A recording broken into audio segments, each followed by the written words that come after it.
Next presenter would be Mr. Sivakumar Kannan. Mr. Sivakumar Kannan is a digital marketing professional and an online teacher from India. He creates marketing courses and sells them online to those who want to upgrade their skills in digital marketing and online business. Mr. Shivkumar Kannan. So basically, uh, I'm into digital marketing and growth hacking for the past 5 years. Originally, I'm a finance professional. I headed the finance function of different corporates for the past 20 years. And about 5 years back, I had a crush on digital marketing and growth hacking stuff. So, out of my passion, I'm doing all this. And now I've become a full-time online course creator, Udemy instructor. And thank you for this opportunity. And let me straight away go to my presentation. So in this presentation, I'm going to show you 10 growth hacks you can implement right away. These are all very simple hacks, and we can quickly implement them if you have the basic setup like a website or a social handle or email system. So this is my website.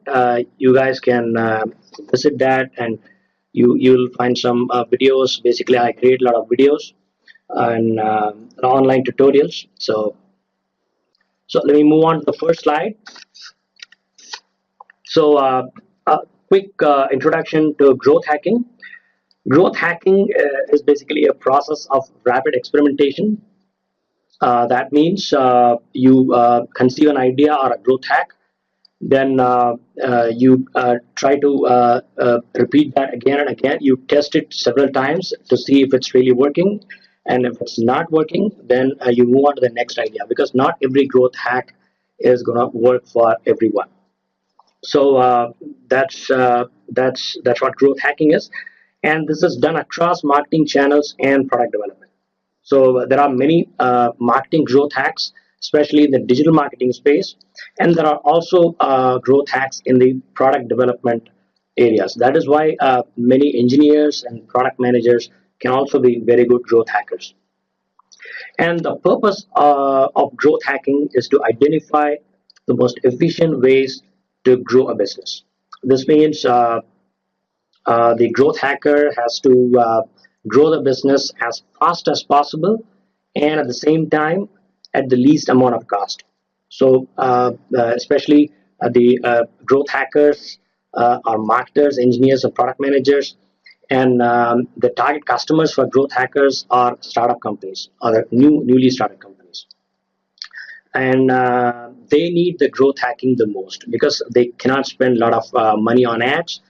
And so because of that, uh, they approach growth hackers, and growth hackers help them with a lot of free tools available with them, and free tricks and techniques to reach out to more audience and grow the business as fast as possible at the least amount of cost. So this is basically a definition given by Wikipedia, and I've just pulled out that definition, and I elaborated a bit in detail.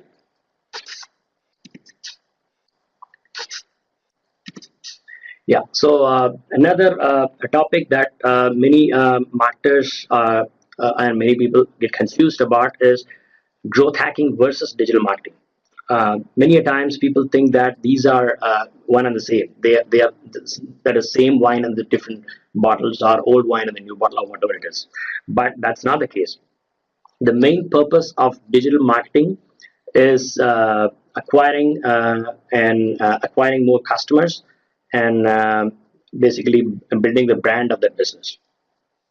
And this is usually done with three main areas, like search marketing, social marketing, and email marketing are the three areas where the digital marketers focus on to gain more customers to their clients. Whereas growth hacking's main focus is on growth. So that is the major difference between digital marketing and growth hacking. Digital marketing's main focus is on customer acquisition and retention and brand building, and growth hackers' main focus is on growth, and that growth can come from any direction. It can be they can use digital marketing techniques, or they can use any other techniques. Basically, growth hackers use different disciplines like the product development, technology, then psychology, and statistics. So they use different disciplines to hack the growth of a business. So that's one main difference between digital marketing and growth hacking. Another difference is that digital marketers or digital marketing is mainly applied for all kinds of businesses, whether it's a newly started company or it's a matured company. Digital marketing techniques are applied to get more customers and convert them, basically get more leads and convert them into customers, and building brands and so on. Whereas growth hackers main focus is on startups.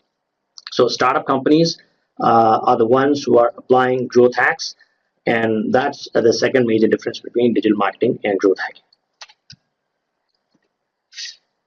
Yeah, when it comes to types of hacks, I would say there are two main types of growth hacks. The first one is marketing hacks, and the second one is product development hacks. So, but the line that differentiates or that separates these two has blurred out, and nowadays it's all one and the same, and everything is together called growth hacks. So again, growth hacking, there are different types of growth hacks. Like there are very difficult growth hacks. You might have heard about Airbnb growth hack, which is well known. Airbnb is the poster boy of growth hacking, and it's a pretty complex one. If you don't know much about that, I'll cover that in the later part of the presentation, how they actually hacked the growth. And the second type of growth hacking is moderately difficult or moderately easy type of growth. You have to hustle a lot, and probably you have to put in some investment to hack the growth. And the third type of growth hacking is easy types or simple growth hacks. If you have basic setup like an email or a website or social handles, you can implement these hacks. So in this presentation, I'm going to cover 10 simple to moderately easy hacks, and I'm also going to show you hands-on how one or two hacks can be implemented. So yeah, so this is a very simple hack. The first one, standard email signature. The importance of email signatures are not clearly understood by many, because whenever you are sending an email, if it goes along with a signature that contains your website links, your social handles, and probably your unique selling proposition of their business, more people get to know about your business. It creates brand awareness, and there are every chances that people would click on those links and come back to your website. It's a way of getting traffic on your website. So creating a professional email signature is the first growth hack. And as you can see, the first step is to go to the settings page of your email service provider. Many of you might be using different email service providers, so you have to Google it if you don't know how to do it. Then create a signature with your name, company name, USP is unique selling proposition, and also put an image, because that will personalize the experience. And step number 3 is provide a small image of hyperlinks to all your major social handles. If you are present in 3-4 major social handles, if you're active on them, you have to put those links on your email. And finally, you have to put a call to action along with every signature. You have to say that, okay, visit my website here, and then you have to put the hyperlink of your website. When people click on that, they will be taken to your website. Second a growth hack is actually a Twitter bio. Twitter bio, as you may know, it's a small bio you can create within Twitter. And the thing is, you have 3 steps to create a Twitter bio. Open the personal profile page on your Twitter and include your website URL. And if you have a Twitter company page, you can include that also with an at mention. If you have a company page, you can put an at mention and include that as a part of your Twitter bio. And when you create a bio, I can give a formula how to create a simple bio. Basically, a bio is not supposed to have any hashtags, because the problem many people what they do is that when they create a bio, they put a lot of hashtags into that bio. What happens is that when somebody visits your profile page, they click on the hashtag, and that takes them away from that page, and they are in some other page, and that's it, they are lost. So never use hashtags within your bio. And you can put an at mention if you have a company page. For example, if you visit the Rand Fishkin is the founder of Moz, and if you visit his personal Twitter page, you'll find a at mention at Moz. If you click on that, it'll take you to the company page of Moz. Likewise, uh, any well-known personality, if you visit their page, they would have linked a company name with at mention. So this is a very good hack that you can do, so that you'll get a lot of viewership on your company page. And you can also include a website URL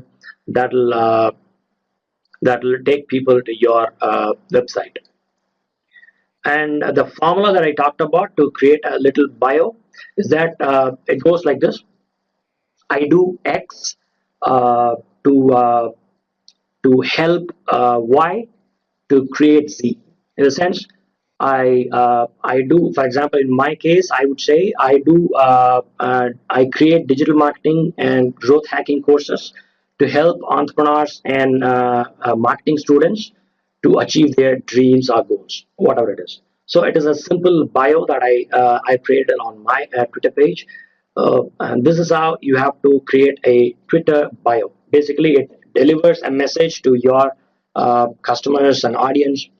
What exactly do you do, and who are getting benefited out of your activities, and what way you're helping them.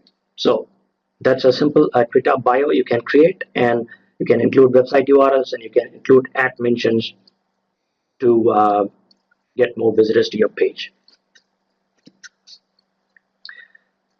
Yeah, the third hack is hashtags. So you hashtags are basically unique way to categorize messages, and they are searchable and easily findable. So use relevant hashtags. That's very important. You cannot, when you're creating a post, you cannot put all the words as hashtags. That kind of looks very spammy.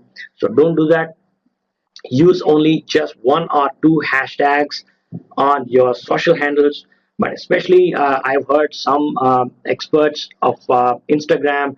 They say that they can use up to 10 hashtags, but they're not supposed to use within the caption.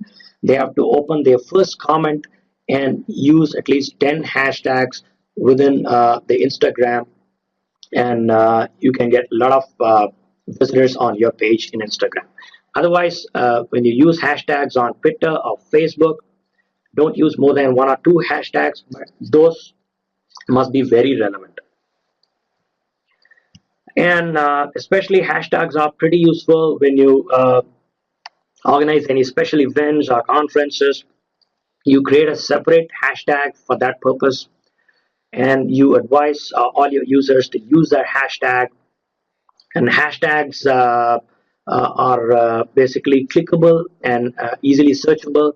They compile or organize all the messages related to that event or conference within that one hashtag. So whenever people use hashtags in their communication, in their tweets or posts, when later on, once the conference is over, if you want to go through all the communication related to that particular event or conference, you can just use that hashtag as You just click on the hashtag, go there and read all the communication.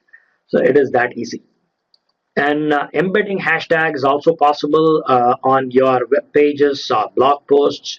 There is an option in Twitter. I just wanted to show you how to do that, but unfortunately I'm not able to do that. I'm here. So there is an option to embed the hashtags on your web pages, and all you got to do is just grab the embed code from Twitter, for example, and go to your website, to HTML page of your website, and paste in the embed code, and you're ready with a clickable hashtag on your website. It is that easy.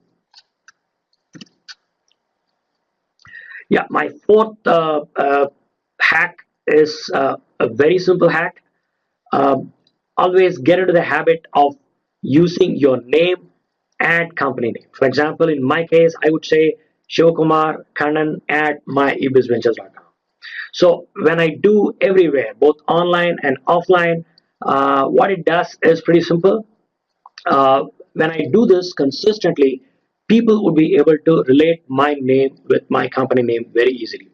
Many times we forget that, okay, Dharmesh Shah is actually a co-founder of HubSpot, but many people don't know that Dharmesh Shah is actually the co-founder of HubSpot, or HubSpot is somewhere related to Dharmesh Shah. So he uses everywhere Dharmesh Shah at HubSpot, and if you keep watching that, you'll be able to easily relate his name with that company name. So it builds both personal brand as well as that company brand. So always get into the habit of using your name and company name both online and offline. It'll build both your personal brand as well as company brand. Email captioning is my next hack. We all know that the emails are very powerful. Money is in the list, and it is still true. Some people ask me, is it still working? Of course it is still working. Emails are still working, and we are sitting in the chatbot world, and but still emails are still powerful. And the best way to capture email is you have to use exit pop-ups. Exit pop-ups are the ones that when you go through a website, and once you complete going through the website, when you try to close the website, uh, a pop-up appears and it asks for your uh, email and the name. In return, it is offering you a lead magnet. So that's the best way to capture emails. So I would suggest you use Thrive Leads. Thrive Leads is a very good pop-up, email pop-up that is coming up with that has this exit pop-ups. And if you are thrifty like me, basically I use another pop-up called Ninja Pop-ups. Thrive Leads is costing about $67 or $68 per annum, and Ninja Pop-ups is available for just $25 per year, and that comes along with the support from the developer. So use that on your website and create a very powerful lead magnet. A lead magnet can be anything. For example, in my case, I am a course creator, and I sell online courses, and I have a lead magnet that offers a mini course. So if you visit my website and if you try to close the website, a pop-up appears and it offers a mini course to you in return for an email and your name. So use a very relevant and very useful lead magnet. It can be a video course or an ebook or a simple checklist. So use that as a lead magnet to capture emails. In addition to your generic email capturing or pop-up, use content upgrades. Content upgrades are the uh, the email capturing system within blog posts, within each blog post. So people might visit your blog and they might be reading your blogs. It might run into say 2,500 words or 3,000 words. They might not have a lot of time to read all that stuff. So if you offer this content upgrade, what it does is it tells them, okay, you may not have time to read all this. Don't worry, I have a content upgrade. Just giving your name and email ID, I have just a one page checklist or one pager summary of the entire blog post. All you got to do is just download it and just go through whenever you find free time, and within 5 minutes you'll absorb all the content that you find on this blog post. So it's a very powerful way to capture more emails on your website. So use that also. The next one is influencer outreach. It's basically piggybacking on the successful people on your industry. So anything you want to do online is already done by someone else. So all you got to do is to reach out to these people and help them as much as possible, and keep asking them. Basically, if required, sometimes persistently ask them to help, but not without anything. Basically, what you have to do is you have to follow them on social media, go to their website and blog posts, leave a very meaningful and helpful comment, give your perspective on the blog post, add value to the communication that's already going on that blog post. So that's how you are in fact creating visibility for yourself in the eyes of that influencer. So if you keep doing that, uh, obviously the influencer will notice you, and once you become a bit familiar, you can reach out to them, compliment their work. And you have to do that, you have to compliment them, because what they're doing is not simple. It's a pretty tough work. Creating regular blog posts on a timely manner consistently is not easy. They are doing it. They are doing a tremendous job. So compliment them. Then tell them you also have got a blog post and how it can be helpful to their audience, and give the links, and ask them to tweet and comment and all that. So you can do after you become familiar in the eyes of your influencers. Probably after you become friends, you can even go to the extent of subtly asking for backlinks, or endorsements or testimonials from your influencers.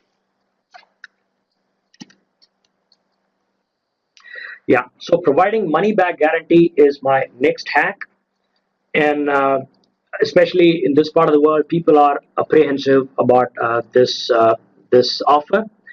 Actually, money back guarantees are very powerful, and it completely removes the risk for your prospective customers, our customers. In a sense, it increases conversions and bottom line, and in many cases, in most of the cases, 90% plus, uh, businesses gain more than what they lose out of this money back guarantee. So decide to offer money back guarantee on all your products, and include that as a badge or button within your product pages. And especially when somebody is coming back and asking for money back, ask for the reasons why they're asking for it. But make sure that you give that money back, but take the reasons why they are asking for money back, so that you can improve. You can track results and you can improve, so that you can reduce the percentage of people that are coming back with money back. So money back can be 30 days, 60 days, it can be anything. Sometimes some businesses are offering lifetime money backs, and these are really powerful. Some people are going crazy. They think, how come businesses are offering lifetime money back? People will take advantage of them. They'll rip them off. Yeah, that's true to some extent, but in most of the cases, you'll be amazed by the fact that people don't come and ask for money back. Almost, I'm in the teaching industry, and the average money back in my industry is between 1 to 5%. In my case, personally, I have about 2%. 2% is my money back. In the sense, on my courses, if I sell my courses to 100 people, two persons will come back and ask for money back. But please understand this: if because of this money back guarantee, if you are able to get 2% more customers, you're gonna gain more than what you lose. It is as simple as that. So all you got to do is, first of all, convince yourself. First of all, you must be sure that your products are of high quality, because obviously if you are selling low quality products, more money backs will come and eventually you lose. So you got to be confident of your products, the quality of your products, whether they serve the purpose or not. Then offer money back guarantees, and take it from me, if your products are really good, you can confidently go for this, and you will eventually gain more than what you lose in the long run. So my eighth hack is, someone recently bought notification. So you might have seen this notification on some websites or on some social media ads. It's a very powerful hack, in the sense, when somebody is selling something, if you include this, it will say someone recently downloaded this or someone recently bought this. So what it does is it creates trust and credibility. It gives social proof to your product, and because of the social proof, you'll have more sales. There is a research that shows that this hack increases sales by almost 40%.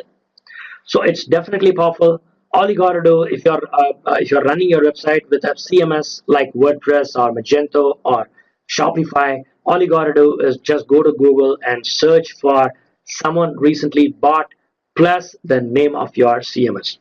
You'll find some plugins. Just buy those plugins and install them and configure them. And instead of depending upon the offer you're giving, for example, if you're selling something, you can use someone recently bought. If you're giving a lead magnet so that you can capture emails and you can upsell and cross sell at a later point in time, instead of the word bought, you can simply change the word download. Someone recently downloaded. So you can increase the conversions tremendously by this hack.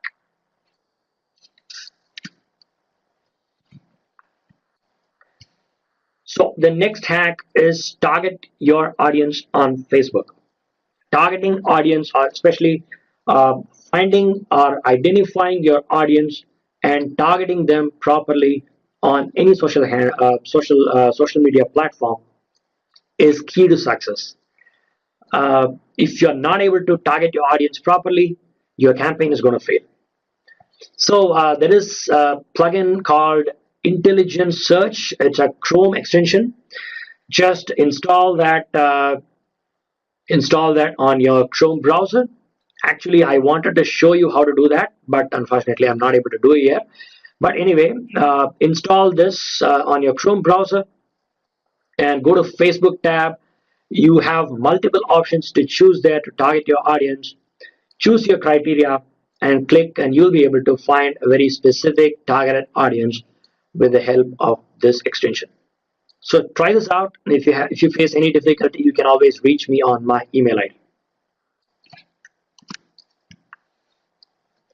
And finally, use customers of competitors. This is a very powerful hack.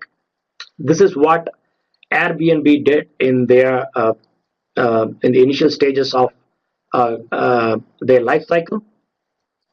Especially if you are starting up, you will not have customers. In those situations, you'll face a chicken and egg kind of a situation, in the sense, since you don't have a lot of customers, you will not have any social proof, and just because you don't have any social proof, you'll not be able to sell. You'll not have a lot of customers. So that's kind of a chicken and egg kind of a situation. So to break this vicious circle, all you got to do is to spy on your competitors, poach your competitors' customers. Visit your competitor's website. In the digital world, it's quite easy. You can spy on any competitor. You have SEMrush, a very powerful tool. You can use that and spy on your competitors.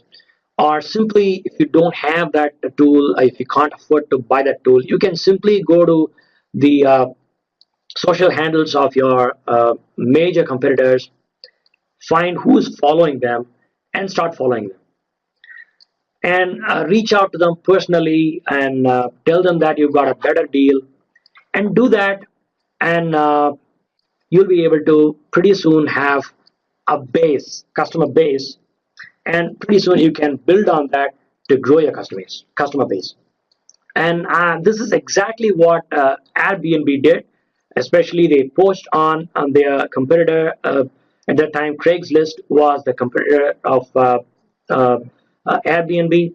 What they did is with the help of coders and developers, they reverse engineered the process basically of posting rental listings. So both Airbnb and Craigslist are rental listing companies. Craigslist was a well-known platform at the time. Airbnb was just a startup. What they did is, with the help of coders and developers, they reverse engineered and managed to uh, post on Craigslist platform without their knowledge.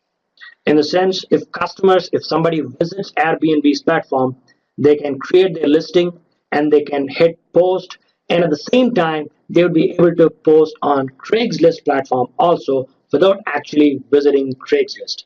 That means if you visit Airbnb's platform, you'll be able to post your rental postings on both Airbnb and Craigslist. And what they did is they actually, without the knowledge of Craigslist, they managed to do this. And Craigslist didn't realize that in the initial stages. And because of this loophole in their system, Airbnb took advantage of that, and they quickly built their customer base. In addition to that, the uh, the uh, the the actual user experience on Airbnb's platform was also good compared to Craigslist. Craigslist platform was kind of a little spammy, but Airbnb was able to provide a better user experience, and combined with because of uh, all these better user experience factors, Airbnb was able to garner much bigger audience in the initial stages. But later on, Craigslist realized this and they plugged in that loophole. But by that time, Airbnb managed to uh, gain bigger customer base. So that's how they Airbnb hacked the growth in the initial stages of their life cycle. It's a pretty complex hack. Not everybody can do that. Only with the help of developers and coders, you can do such a thing, and that's what Airbnb did. So with that, we have come to the end of 10 simple hacks you can implement right away. This is my email ID. You can reach me anytime and ask me any questions related to digital marketing and growth hacking. And I am a teacher in Udemy. I have a few courses. I'm already working on another course on growth hacking. I'm going to cover about 100 plus growth hacks in that course. If you are interested, please reach out to me. Yeah. Yeah, sir. With that, I Thank you think for your we've come to the thoughtful end of and this then presentation. wonderful Thank you for the presentation, sir. opportunity. And